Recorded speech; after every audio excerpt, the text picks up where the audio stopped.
الرحمن الرحیم بلغ العلا بکمالہ کشف الدجى بجمالہ حسنت جمیع خصالہ صلوا علیہ وآلہ یا صاحب الجمال ویا سید البشر من وجهك المنیر لقد نور القمر لا يمكن الثناء كما كان حقه بعد از خدا بزرگ توی قصہ مختصر۔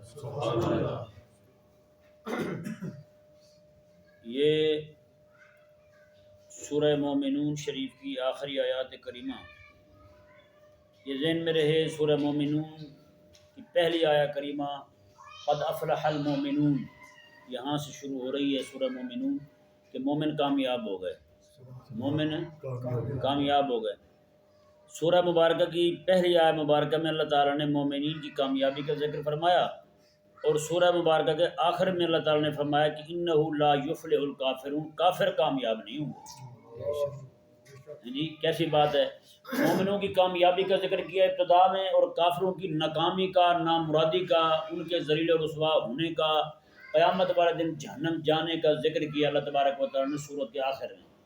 ایک تو مغالطہ بھی دور ہو گیا لبرل اور سیکولر کا، جو لوگ کہتے ہیں وہ جی سارے جنت جائیں گے، جی مومن بھی جائیں گے، کافر بھی جائیں گے، مدر ٹریسا بھی جائے گی، سارے جائیں گے، دین کے دشمن بھی جائیں گے جنت میں، نعوذ باللہ من ذالک۔ اور یہی وجہ ہے کہ ابو جہل کو بھی وہ جنتی قرار دیتے ہیں لبرل لوگ جو ہیں، اور نعوذ باللہ من ذالک یہ جو نظریہ ہے کہ کافر جہنم جائیں گے، اس نظریے کو وہ ظلم کہتے ہیں، جبکہ یہ عقیدہ رب نے قرآن میں بیان کیا ہے۔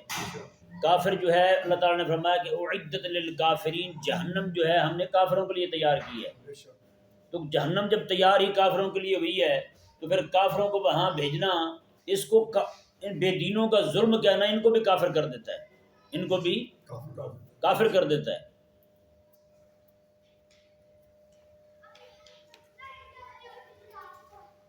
اللہ تبارک و تعالیٰ نے ارشاد فرمایا میں کہ انہ لا یفلح الکافرون، کافر جو ہے یہ کامیاب نہیں ہوں گے۔ آگے اللہ تبارک و تعالیٰ نے ایک دعا تعلیم فرمائی اہل ایمان کو، میں کہ وقر رب اغفر وارحم وانت خیر الراحمین، میں حبیب پیارے آپ یوں دعا کریں۔ یہ اصل میں تعلیم ہے امت کو، کس کو تعلیم ہے؟ امت کو تعلیم ہے۔ فرمایا کہ کہا حبیب کریم علیہ السلام کو جا رہا ہے کہ حبیب یوں دعا کریں رب اغفر وارحم وانت خیر الراحمین، اے اللہ تو مجھے بخش بھی اور مجھ پر رحم بھی فرما، تو بہترین رحم فرمانے والا ہے۔ یہ ذہن میں رہے اللہ تبارک و تعالیٰ نے جہاں پر مومنین کی کامیابی کا ذکر فرمایا، ساتھ اللہ تبارک و تعالیٰ نے ان کو اپنی بارگاہ سے بخشش مانگنے کا اور رحم کی دعا کرتے رہنے کا بھی حکم ارشاد فرمایا، کیونکہ کافروں کی نامرادی اور ناکامی کا ذکر کر کے رب تبارک و تعالیٰ نے مومنوں کو بھی ڈرتے رہنے کا حکم دیا۔ میں یہ اوصاف تمہارے لیے بیان کر دیے ہیں۔ علماء فرماتے ہیں سورہ مومنون کی جو ابتدائی آیات کریم ہیں جن میں اللہ تبارک و تعالیٰ نے مومنین کے اوصاف بیان کیے ہیں، قد افلح المومنون، مومن کامیاب ہو گئے، کون سے؟ الذین هم فی صلاتہم خاشعون، جو نماز میں خشوع اختیار کرتے ہیں، نماز میں خشوع اختیار کرتے ہیں۔ حضرت عبداللہ بن عباس رضی اللہ تعالیٰ عنہ ارشاد فرماتے ہیں الذین لا یرفعون ایدیہم، یہ وہ لوگ ہیں جو نماز میں بلا عذر شرعی اپنے ہاتھ نہیں اٹھاتے، نماز میں ہاتھ نہیں چھوڑتے، ہاتھ باندھ کے کھڑے ہوئے ہیں، ایسے ہی آپ ناک میں ہاتھ مارنا شروع کر دیں گے، بغیر کسی عذر کے بال سیدھے کرنے شروع کر دیں گے، اس طرح کی حرکتیں جو ہیں، فرمایا کہ مومن کامیاب وہی ہیں جو نماز میں بلا عذر شرعی اپنا ہاتھ نہیں چھوڑتے۔ سمجھ آیا نا؟ ہم نماز میں ناک پکڑ کے کھڑے ہوئے ہیں، کان کھجا رہے ہیں، دونوں ہاتھ چھوڑ کے جناب اس طرح کر کے کھجا رہے ہیں، کوئی پتہ نہیں ہم نماز کیسے پڑھتے۔ ایک بندہ تھا وہ نماز پڑھتا تھا، پوری نماز میں ایک یعنی کہ قیام کے اندر نا جی، قیام کے اندر ہاتھ باندھ کے کھڑے ہوئے، امام نے فاتحہ پڑھنی ہے، سورت پڑھنی ہے، وہ 16-17 مرتبہ ہاتھ کھول لیتا تھا، اور انگلی جو ہے نا اس کی ناک میں رہتی تھی، اس طرح کر کے ہلاتا رہتا تھا۔ کون سی نماز ہے تیری؟ تجھے آج تک یہ نہیں پتہ چلا کہ رب تبارک و تعالیٰ کی بارگاہ میں کھڑے کیسے ہونا ہے؟ یعنی نماز کے واجبات فرائض کا پتہ نہیں ہے، جو چیزیں نماز کو توڑتی ہیں ان کا پتہ نہیں ہے، نماز کھڑے پڑھ رہے ہیں۔ تو یہ بہت سارے نمازی جو ہمارے جو ہیں وہ تو اسی آیت سے ہی نکل گئے، اگلی تو باتیں بعد کی ہیں۔ پھر میں کہ وہ لوگ کامیاب ہیں جو نماز میں ہاتھ نہیں اٹھاتے بھائی، اور کئی لوگوں نے نعوذ باللہ اس پہ لا یرفعون ایدیہم پہ اہل حدیث چونکہ ہمارے یہاں رفع دین کرتے ہیں، دوسرے کوئی نہیں کرتے، حنابلہ چونکہ ہمارے ہاں ہیں نہیں، شوافع ہیں نہیں، وہ رفع دین کرتے ہیں، تو ان کے ساتھ ٹکر نہیں ہوتی۔ ان کی ضد میں انہوں نے ترجمہ یہ کر دیا جو نماز میں رفع دین نہیں کرتے وہ کامیاب ہیں۔ اب بندہ پوچھے تو نے کہا جو نماز میں رفع دین نہ کرے وہ کامیاب ہے، غوث پاک جو کرتے تھے وہ ناکام ہو گئے ہیں پھر ہیں؟ امام شافعی کرتے تھے، امام احمد بن حنبل کرتے تھے، امام بخاری کرتے تھے، امام ابو داؤد کرتے تھے، امام ترمذی اور نسائی اور ابن ماجہ کرتے تھے، تو پھر کیا کہو گے ان کے بارے میں؟ تو بھائی نہیں، جس طرح اہل ایمان جو ہے نا، ایمان ضروری ہے، رفع دین کرنے والا وہ بھی جنت جائے گا، نہ کرنے والا وہ بھی جنت جائے گا۔ اگر آپ کہتے ہو نہیں کرنے والا جو نہیں کرتا وہ جنت نہیں جائے گا، تو امام ابو حنیفہ کے بارے میں کیا کہتے ہو؟ حضرت عبداللہ بن مسعود رضی اللہ تعالیٰ کے بارے میں کیا کہتے ہو؟ امام ابراہیم نقی کے بارے میں کیا کہتے ہو؟ امام حماد کے بارے میں کیا کہتے ہو؟ یہ تو اجلہ بزرگ ہے نا، یہ تابعین میں سے اور صحابہ میں سے لوگ ہیں جو رفع دین نہیں کرتے تھے، اور رفع دین کرنے کی بات آ جائے تو پھر آقا علیہ السلام کے صحابہ میں سے کتنے لوگ ہیں جو رفع دین کیا کرتے تھے جنہوں نے آقا علیہ السلام کو، ہمارا چونکہ نظریہ یہ ہے کہ آقا علیہ السلام نے آخری عمر مبارکہ میں رفع دین ترک فرما دیا تھا، پہلے حضور کرتے تھے۔ اب ظاہر ہے جن لوگوں نے آقا علیہ السلام کو رفع دین کرتے وہ دیکھا، وہ دیکھ کے جہاں بھی گئے وہ رفع دین کے ساتھ نماز پڑھتے رہے، ہے یہ نہیں؟ وہ رفع دین کے ساتھ نماز پڑھتے رہے۔ اور جنہوں نے آقا علیہ السلام کی آخری عمر مبارکہ میں دیکھا، آخری ایام مبارکہ میں آقا علیہ السلام نے رفع دین چھوڑ دیا تھا، جی، اور انہوں نے رفع دین ترک کر دیا۔ اب جنہوں نے رفع دین کرتے ہوئے آقا علیہ السلام کو دیکھا، ان کے شاگردوں انہوں نے بھی کیا، ان کے شاگردوں نے بھی کیا۔ جنہوں نے آقا علیہ السلام کو رفع دین ترک کیے ہوئے دیکھا آخری ایام میں، انہوں نے بھی چھوڑ دیا، اور جو ان کے شاگرد بنے انہوں نے بھی چھوڑ دیا۔ کہ نہیں سمجھ آیا مسئلہ؟ تو بھائی یہ تو مسئلہ ہے ہی نہیں الجھنے والا مسئلہ، ہم لڑ رہے ہیں اس بات میں رفع دین کریں یا نہ کریں، ادھر بے دینوں نے ہماری قوم کو نماز کے منکر بنا دیا، وہ نماز کو جناب نماز وقت ضائع کرنے کا سبب جانتے ہیں، نماز کو بے دین لوگ بھی قوم کو لبرل بے دین بنا دیا، ہم اسی بات پہ اٹکے ہوئے۔ تو اب اللہ تبارک و تعالی نے ارشاد فرمایا، جی دیکھیں یہ جو آئے مبارکہ نا، فحسبتم انما خلقناکم عبثا وانکم الینا لا ترجعون، میں تم کیا سمجھتے ہو کہ ہم نے تمہیں فضول پیدا کر دیا ہے، ایسے کھیلنے کودنے کے لیے پیدا کر دیا ہم نے تمہیں؟ جیسے لوگ ہیں ہمارے پاکستان میں کتنے سارے لوگ ہیں جو کھلاڑی پیدائشی جناب تھوڑے بڑے ہوئے، اسلام نے تو ایک ہاتھ میں قرآن دیا تھا، دوسرے میں تلوار دی تھی، تلوار میں حق چلنے لگے قرآن بولے گا، قرآن پر ظلم ہونے لگے تو تلوار اٹھے گی۔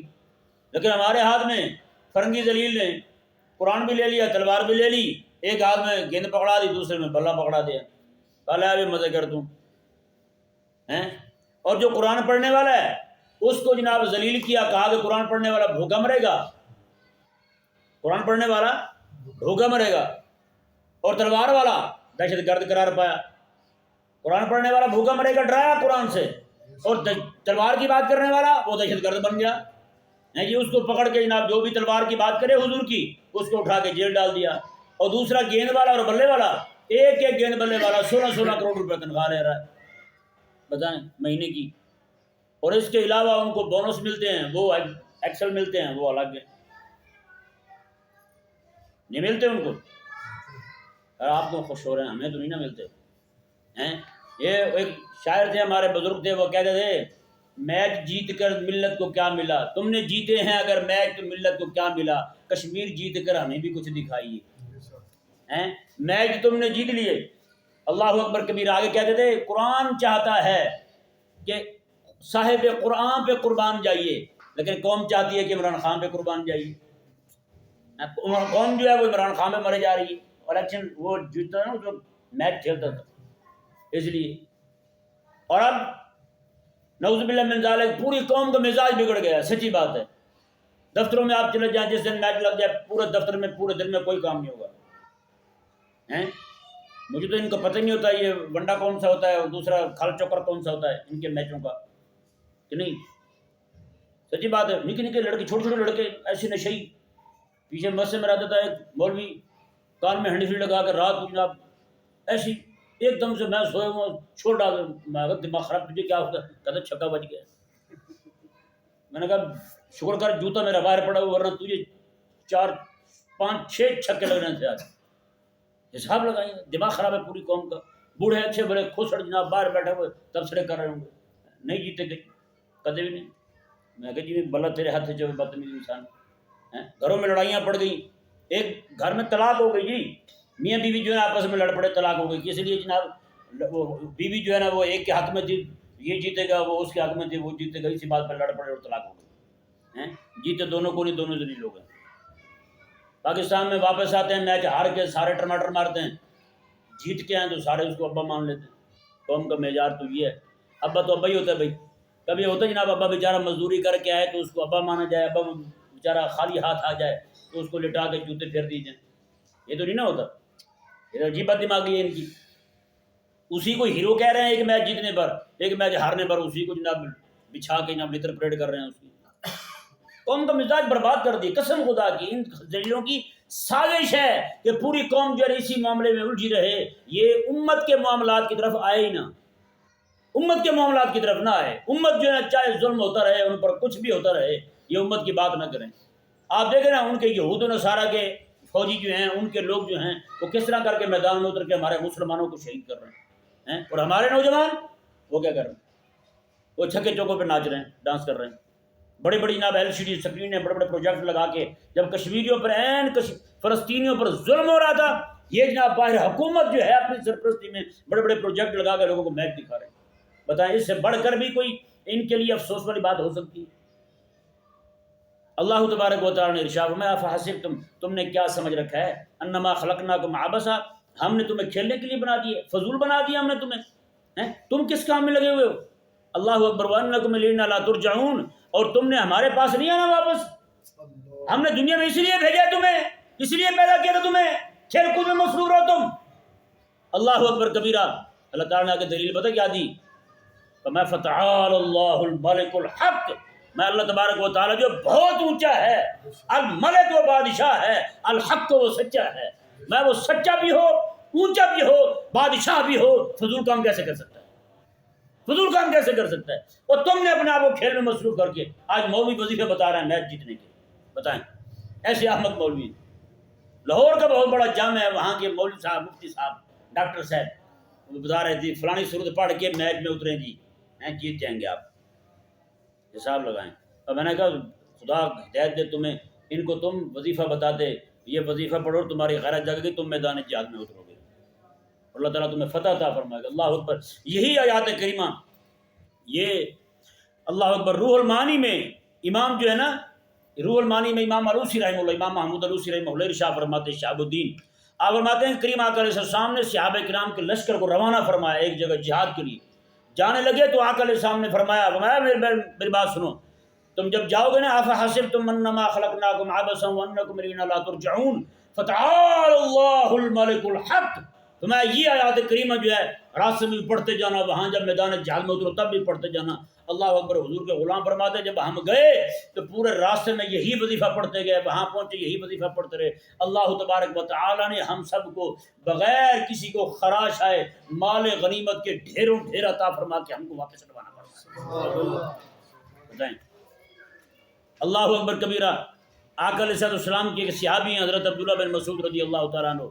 آپ فرماتے ہیں میں ایک جگہ سے گزرا، ایک بندہ کان پکڑ کے رو رہا ہے. میں نے کہا تمہیں کیا ہوا؟ کہنے لگا یہ کان میں بہت تکلیف ہے، کان میں تکلیف ہے، مجھے تکلیف ہے بہت زیادہ. آقا علیہ السلام کے غلام جو ہے نا انہوں نے افحسبتم انما خلقناکم یہ ساری یاد سورت کے اختتام تک ساری پڑھ کے نا جی اس کے کان پہ پھونک مار دی. اسی وقت اس کا کان ٹھیک ہو گیا، کان اسی وقت ٹھیک ہو گیا. یہ حضور نے نہیں فرمایا تھا یہ پڑھ دینا، حضرت عبداللہ بن مسعود ایسے پڑھ رہے تھے وہی پڑھ کے پھونک مار دی.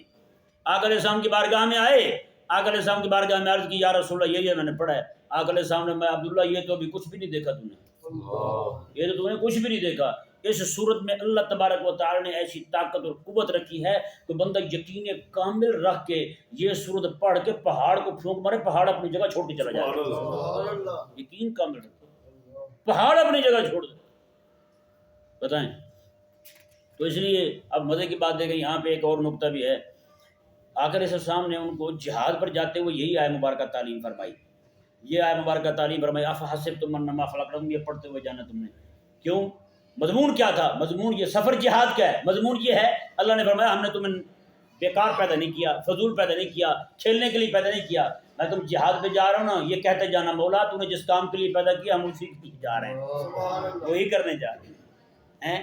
ہماری جانیں جو ہے نا ایسی گھر میں پڑے پڑے ہم دنیا سے رخصت ہو جائیں، نہ ہماری جانیں اس لیے نہیں ہیں، تو نے ہمیں اس لیے پیدا نہیں کیا، ہماری جانیں جو ہیں یہ میدان جہاد میں کھڑے ہو کر تیرے دین کے اعلاء کے لیے، دین کے غلبے کے لیے لڑنے کے لیے ہمیں ملی ہیں، تو وہ ہم تیرے دین کے غلبے کے لیے لڑتے ہی رہیں گے۔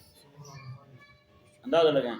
تو یہ آیت مبارکہ جو ہے نا جی، پہلی آیت مبارکہ میں مومنوں کی کامیابی کا ذکر، آخر میں اللہ تبارک و تعالیٰ نے کافروں کی نامرادی، ان کی ذلت، ان کی رسوائی اور ان کا قیامت والے دن ذل و رسوا ہو کر کے جہنم میں داخل ہونا، اس کو بیان فرمایا، اور آخر میں اللہ تبارک و تعالیٰ نے میں وقر رب اغفر وارحم وانت خیر الراحمین، میں کہ یہ دعا کرتے رہنا تم نے، مولا تو نے ہمیں مومن بنایا ہے، ایمانی اور صاف عطا فرمائے ہیں، اب مہربانی فرمانا، ہمیں بخش بھی دینا جتنے بھی ہم سے معاملات ہو جائیں دائیں بائیں ہو جائیں، ورحم اور ہم پہ رحم بھی فرمانا، ہاں جی ورحم اور ہم پر رحم بھی فرمانا، اور آگے عرض کی رب کی بارگاہ میں وانت خیر الراحمین، تو سب سے بڑا سونا رحم فرما۔